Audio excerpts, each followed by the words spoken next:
Hi, I'm here with Reverend David Peters. David is an Episcopal priest in Texas. David, tell me a little bit more about where you're a vicar, right? I'm a vicar, which means I'm in charge of a mission or a fellowship, which is like smaller than a parish. But it's, it's a word just means I work at a small congregation that I'm starting actually from scratch in a community that where the Episcopal Church kind of died there. So Mm. I'm there to start a new one, if you will. Okay, and you're part of a diocese the same way that we Roman Catholics. So what diocese are you part of? The Diocese of Texas was Okay. started right when Texas was founded as a republic out of the Diocese of Louisiana, the Episcopal Diocese of Louisiana. Bishop Polk, you may remember him from the Civil War, a general in the Confederacy, was our first missionary bishop. And then Oh, wow. he sent another bishop to be the first bishop of Texas because Louisiana covered the whole territory, they called it. And then, so the Diocese of Texas is not the whole state of Texas. It's Austin, Houston, and Tyler, which is a smaller city. But there's about 5 dioceses in the state of Texas. Okay. But I used to be, I was ordained in the Diocese of Springfield, Illinois. Oh, okay. So our neighbors. yes, neighbors to the south in a little town called Mount Vernon. You may have heard of it, way down south from you. That's a very very unique place. It's Midwestern and very different than the DC parish I was in and Texas, obviously. Now, David, you've had an interesting background, and for those of you who are part of our Clement community know that much of my family is military. Both my brothers served, and so I first met David through our mutual acquaintance, Peter Lucier, who's written very thoughtfully on faith in light of combat experience. You were a combat veteran yourself and a chaplain for the military, correct? Yep, I was a chaplain for the Army from about 2004, like right after the invasion of Iraq, to about 2018. I think I retired. I was an enlisted Marine before that during college and seminary, right out of high school.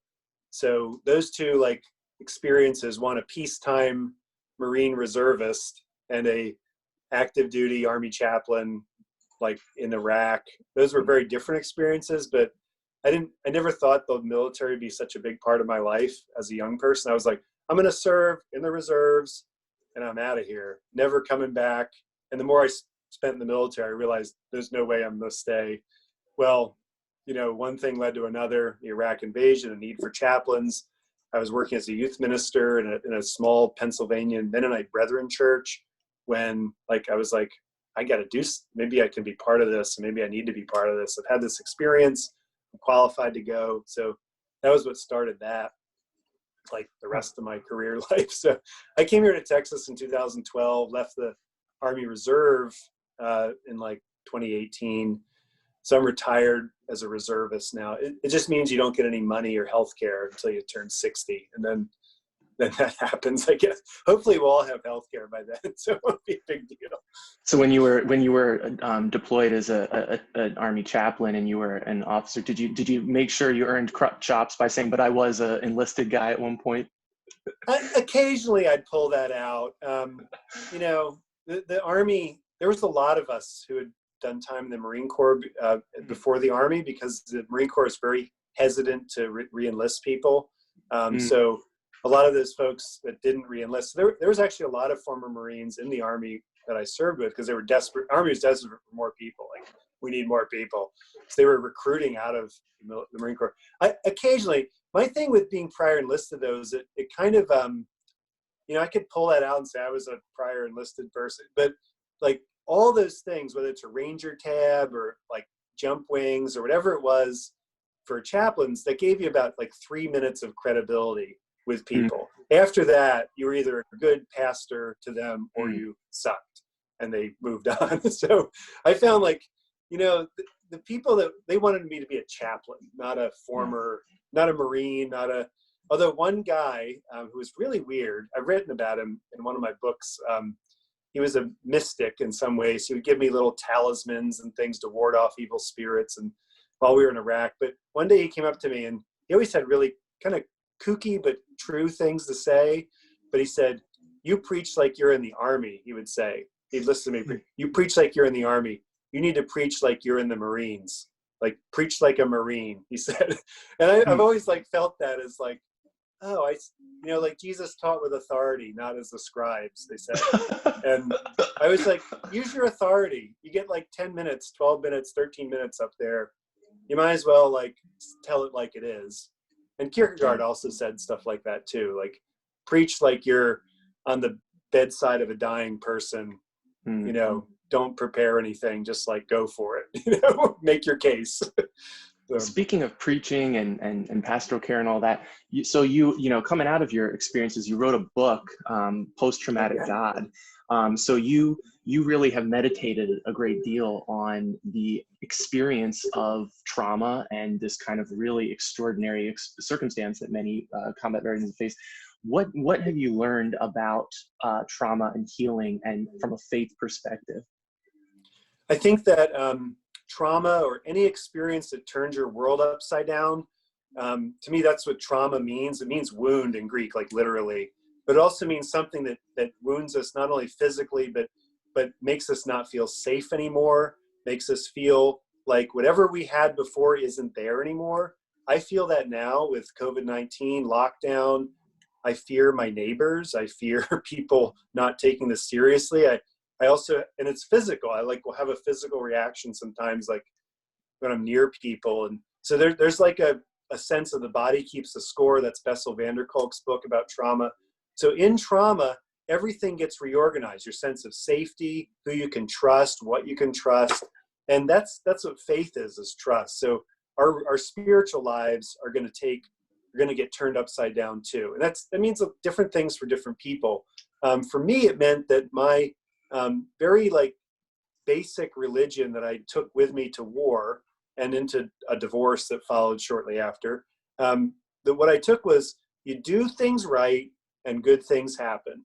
You don't That have was your sex faith going in. Yeah. You're a virgin when you get married. You stay pure. I was part of a purity cult, of like the whole movement that swept the 90s and 80s. We Roman Catholics are very unfamiliar with such things. Yeah. Yeah, it was what hooked you up though with a happy marriage, a good marriage that was solid. And there's other things too. If you did these things right, this would be your life. Well, real life happens. Turned my world upside down. I come home, my ex-wife has had a boyfriend. I was like, had untreated PTSD, I was hypervigilant. I was out of it. I didn't understand. But I also knew that something had switched with me and God, like that relationship was broken in some way. It wasn't like I didn't believe in God. I was angry. And I also felt like the God that I believed in, like, didn't exist anymore, like had maybe died in that way. So that book, Post-Traumatic God, that you showed, is an exploration of how people's views of God change through trauma. And they often, what I found, was they come up with really weird stuff, especially people that want to still believe in God. Like deep down in your soul, like that God loves you on some level. There's some, or at least one moment of your life. For me, it was running for a while and then taking communion. Like those are the only spots in my life I could feel like God loved me. Other spots I felt like God was angry at me, or I was angry at God, or all those other places. So what people do often, and what I did, is they come up with really weird explanations for who God is. And I showed that in the book, a number of different wacky theologies that people have come up with. And they're often seen as like liberal or progressive or kind of out there. And there's trouble with all of them, of course. And yet, like, they met a need for some people for those certain times. And I think that theological exploration kind of has to happen after trauma as we reflect on it. And it doesn't mean that's what we have to stick with the rest of our life, but it means that that relationship has to be renegotiated in some way. Because if you read the Bible stories about like people dealing with God, the ones who actually talk to God, it was a negotiation most of the time. And it wasn't always like the way you would hear about it in a CCD class or a Sunday school or in a Bible class somewhere. The way they talked about God was a lot more personal and relational and sometimes volatile. Look at the story of Job. Like if there ever was a ridiculous story in the Bible, like, this is how it goes down. God is up in heaven. Satan waltzes into the throne room like he does all the time. And he's like, but like, that guy just loves you because you hook him up with good stuff. Well, I bet you could take it away. Well, and they have this wager. So Job's whole children dying is like this wager between God and the devil.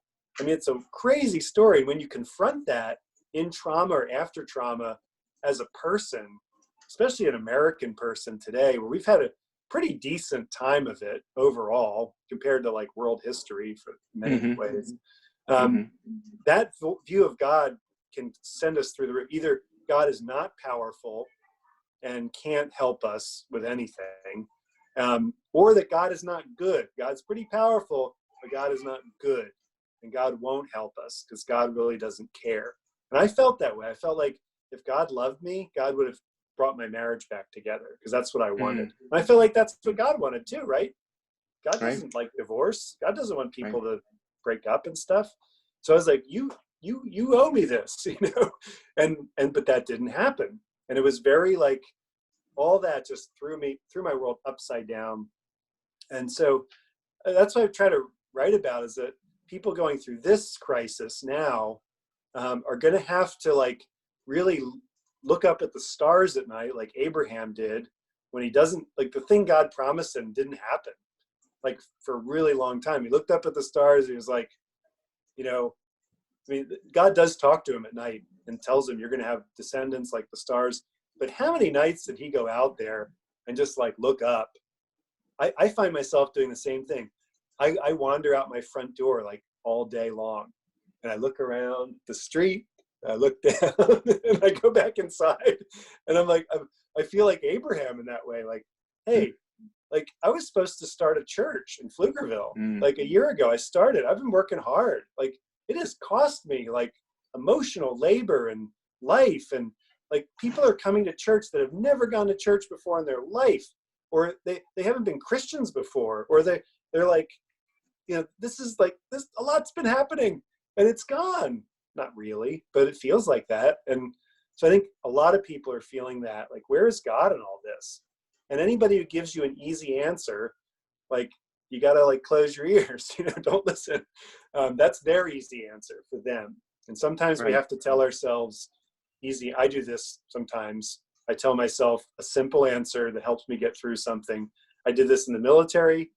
Like, I'm just going to be home and in 2 hours, I'm going to be home in 2 hours. I mean, you tell yourself the stuff that, like, in a week, I'm going on leave, in a week, that gets you through the hard time.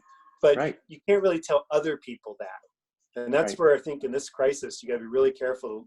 Be careful who you listen to and absorb their answers for their crisis, because everybody's got a different set of issues around this issue. Well, I like your word reorganizing, that trauma forces an involuntary reorganization of how you just process and experience day-to-day things. And I think for many people right now, that is absolutely what they're experiencing, is a reorganization. I think of just how, you know, a year ago, a couple months ago, you'd see someone walking down the street, smile, you know, now all of a sudden say, oh my God, there's somebody, you're too close. It's parents teaching their children, don't get too close to other people. It's thinking about how we as incarnational Christians, we've been telling people it's so important to show up to church. It's not the same thing to just read the Bible at home. You have to come and receive communion. And all of a sudden we're saying, but wait, no, don't do any of that. It's so important you don't do any of that. Like, this is, for many of us, particularly persons of faith who've grown up catechized, like, it is so important to receive communion, and now they're being told, do not receive communion. This is forcing a reorganization, and also grappling with this theodicy that you were talking about with Job, and this, how can this good and loving God work, all at the same time that many people are being asked to attend Zoom meetings, work from home, and make sure their kids are doing homework. How are you guiding the people in your spiritual care who are trying to juggle all this stuff? What are some of the specific things you found that's been helpful for the people in your community? I think one of the things I've always tried to do, whether it's with veterans who are suffering, or people that are suffering, or people that are in transition, one of the metaphors for a chaplain in one of the books called Images of Pastoral Care by Dijkstra is, he talks about the clown, as chaplain as clown, which for Dutch people isn't as offensive as Americans or something, but he's a Dutch author, not Dijkstra, but another guy. that wrote this particular chapter, but he talks about, which I think for Texans, we use the rodeo clown metaphor, which Oh, we like okay. rodeo clowns. Even though we hate clowns, we like rodeo clowns. The rodeo clowns deal with transitions. They're not the main act. They're Mm, not there to be the big show. And chaplains are not that way in the military. We're not the big show. Like nobody like joins the military to hang around chaplains. Just like when I was a hospital chaplain, nobody goes to the hospital to see chaplains, but we're there, and we're there to help people with transition. So the rodeo clown sometimes has to redirect, divert, distract, uh, model vulnerability. And that, to me, that modeling of vulnerability that clowns do, they're silly. They embody like a helplessness, but also a savviness that knows they're going to be okay.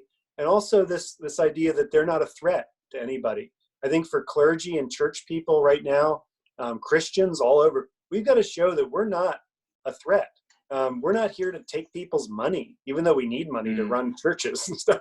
Like That's we're a not tough here to try balance. to like get people to do stuff that's going to hurt them. Like, of course we want people to be in our churches and come back to church. That makes me feel good. Look at this empty church behind me.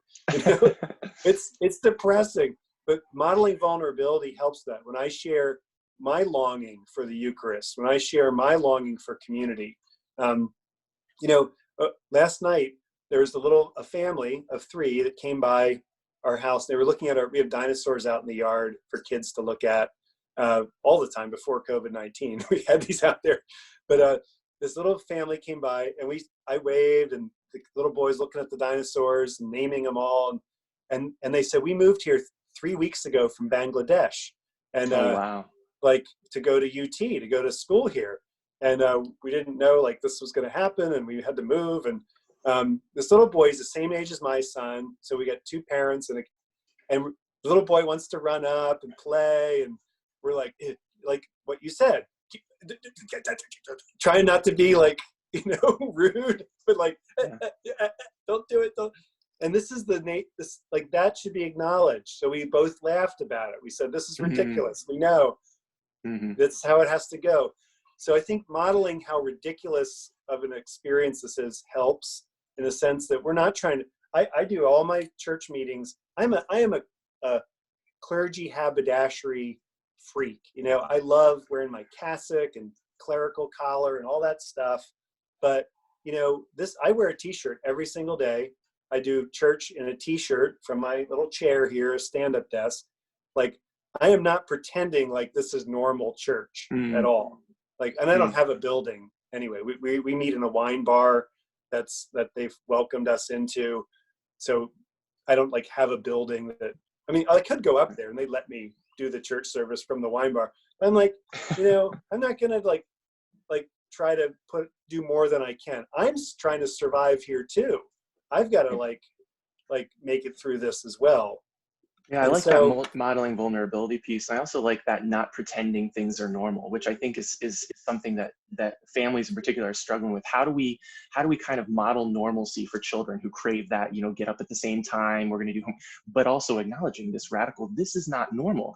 And I think something that you've done, from what I've seen, really beautifully is you've drawn on something that is profoundly normal and ancient, and came out of a cloistered sort of experience, a sort of sheltered in place experience, which is the liturgy of the hours, praying evening prayer together, praying morning prayer, to begin to orient your day around not a normalcy that we're used to going to the grocery store or the church, but a normalcy of life still goes on and always has. And when you read those Psalms, talk to me about how you've experienced the ancient Christian practice of morning prayer, evening prayer, and things like that during this pandemic. yeah, coming from fundamentalism, the thing that hooked me into uh, towards the Episcopal Church and what I consider to be a larger Catholic world that isn't just my narrow fundamentalist, church where the Bible fell out of the sky in 1950 and the pastor grabbed it, and that was the year he was born too, and like that's like we believe that about the church, that the church suddenly just like happened a few maybe 100 or more years ago, but that whole church thing in the Middle Ages wasn't a church, and it wasn't real, and Jesus wasn't there. But like my journey towards that kind of spirituality started by praying Compline, which is the night office right before we go to bed. in chaplain school. It was an Episcopal chaplain, and a bunch of us, Baptists, Catholic, Roman Catholics, everybody, we gather in his room, and we'd pray it every night. And I started to like feel it. I started to feel like this has given me something that I know I can count on. Even when I don't have a prayer book with me, I had memorized. It's real short, takes about 6 minutes, but that really formed me. I realized, oh, I can't live without this. So here we are, like that was a long time ago, but here we are. We did morning prayer in our little church plant and coffee shops because we don't have a building every single day, a different place. So I was like, we're just going to do that a little more fully on Zoom and Facebook Live because that's what we know how to do. We can pray. We can't take the Eucharist, but we can pray. Christians prayed. The monks, many of them weren't ordained people all through the medieval period. And before that, even the early monks and cloisters and the desert and all those guys, some of them, very few of them were clergy types. And even the clergy, they certainly weren't like, I think Benedict had something to say about when priests join the monastery, like, watch out, they want to run everything. And, being a person of prayer is not about running, being ordained or anything. It's about being a Christian. So we've started that. I think we're in a new medieval era in the last like 20 years since the war on terror started. I've noticed. I mean, we're like in the Crusades again, basically. We've got plague now that radically reorganized the culture of Europe in the 13th, 14th, and many other centuries too. We have a distrust of science that is rampant.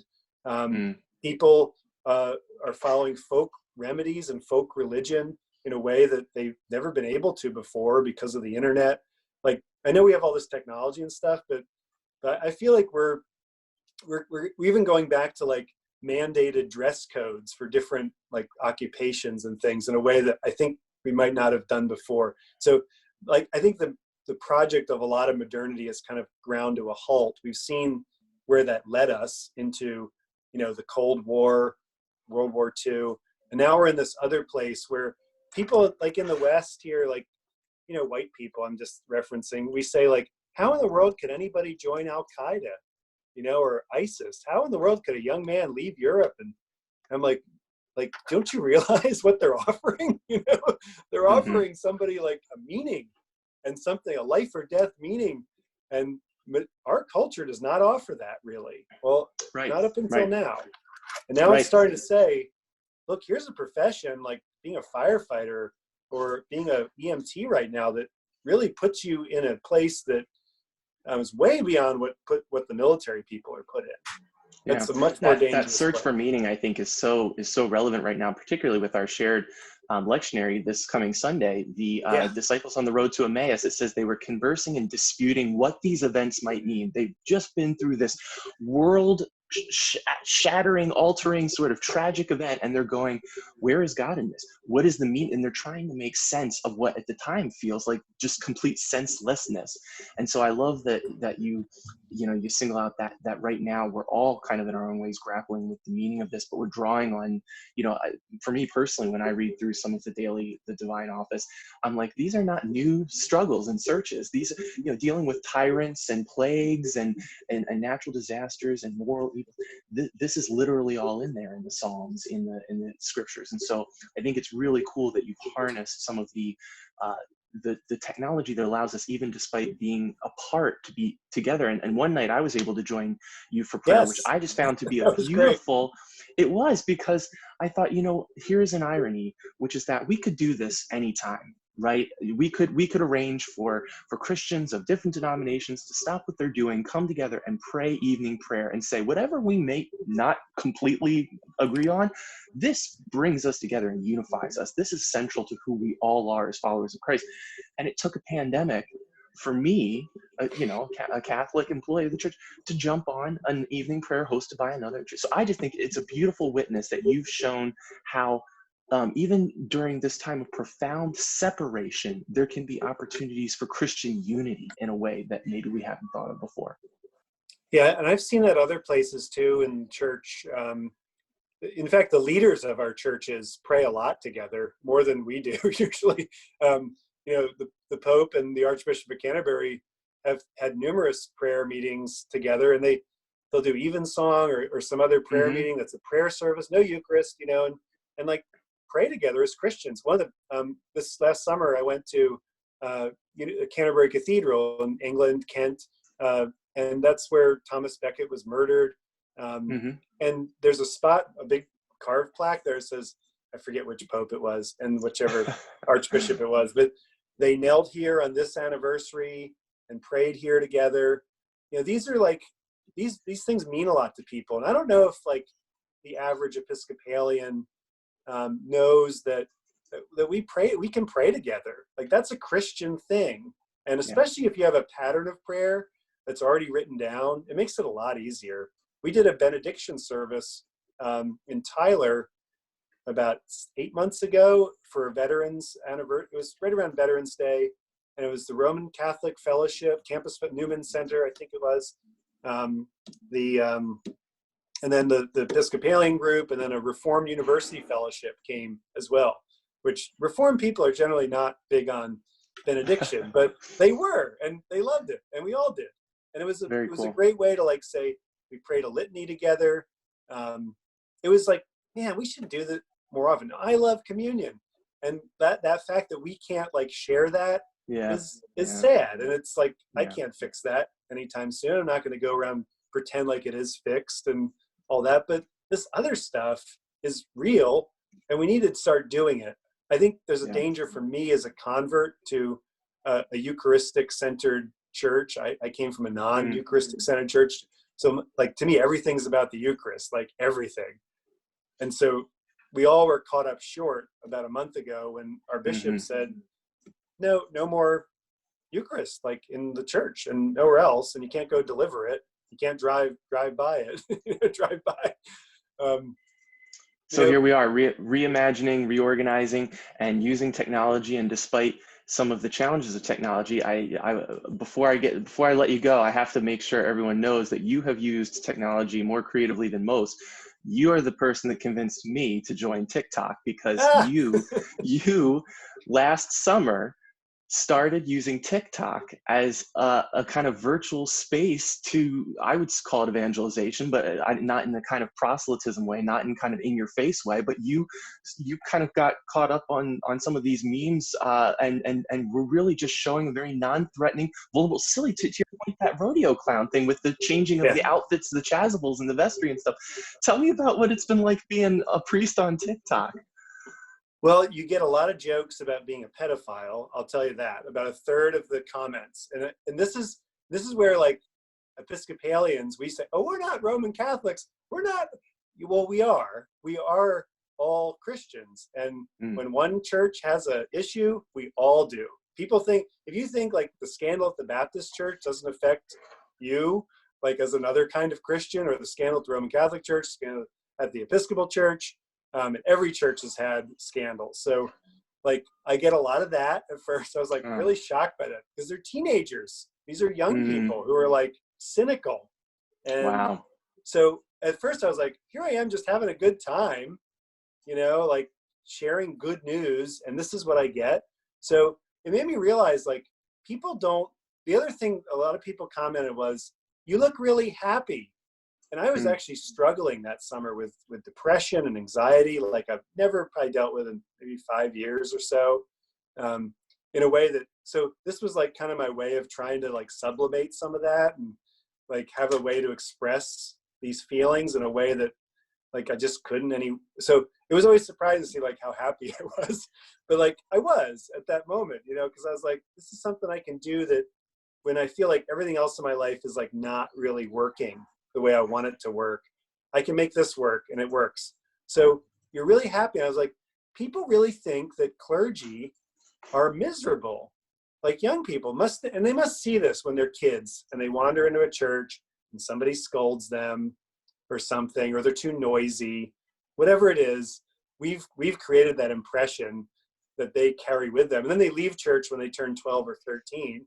And that was their last impression. So like, we've got a lot of work to do as a church to say like, we all goof off, we all tell jokes, we all laugh at jokes, we all watch funny movies, we all like this is a thing humans do. Clergy are not any holier than other people, they often struggle with sin even more than everybody else, because it's a spiritual warfare. But what we do is we say, we've given our lives to God, just like we all should do, is give our lives to God.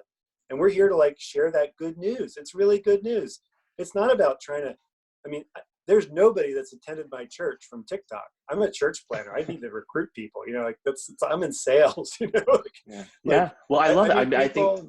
I think you're doing what all of us are called to do. But I know I've heard Archbishop Welby say Pope Francis has put the word joy in every one of his exhortations, and you're bringing the joy of the gospel, people saying, wow, I can't believe you're happy, to this new space, to this digital evangelization space.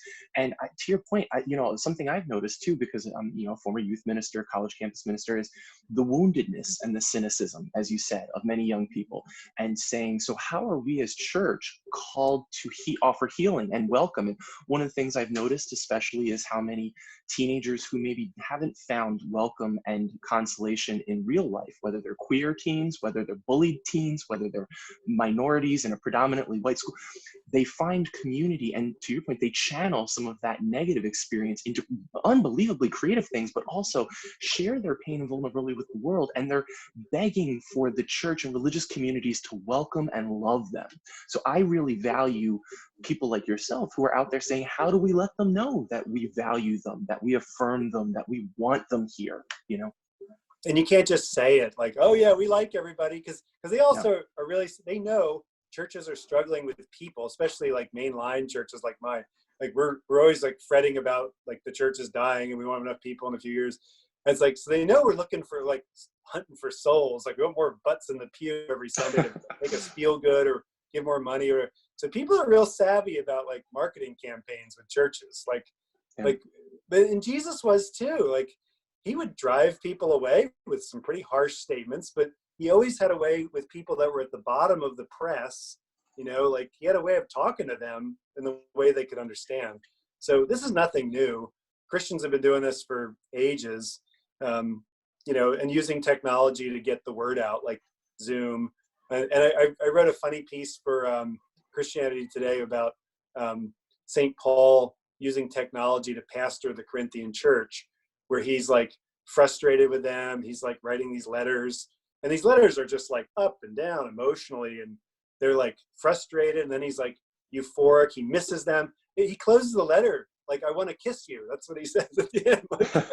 like that, and I feel that way right now. Like I'm doing this Zoom thing, but this can't go on forever in some way. Like, could we really do this for another month, a week, a year? Like what will we be and who will we be in those moments? Right. And I don't know. So Right. Paul had that same thing. I don't know when I'm going to come back to see you. I want to come this summer. I don't know if I'll make it. I'm sending so-and-so. And I feel that way too. So I think that owning that frustration and saying like, there's still good news. Like Easter still happens, happened 2,000 years ago. It's happening all the time in our hearts. It happens, in unexpected places to people that don't really believe it at first. And then they see it later, like the disciples. Mary Magdalene tells us they don't believe it either. And the road to the Emmaus, you've got to like argue about this stuff a little bit. And all of a sudden, probably at the moment you should have seen it, it's gone. He's gone, at that moment.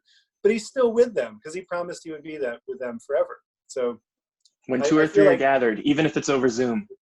Yeah, Jesus like left, he went digital on them right there in the middle of the meal. He breaks the bread and they're like, that's him. Yeah. Well, David, Father David Peters, who is an Episcopalian priest in Texas, thank you so much for spending this time with us today. And we wish all the best for your community down there and hope to talk to you again. Thank you, Michael. Blessings. All right. And friends.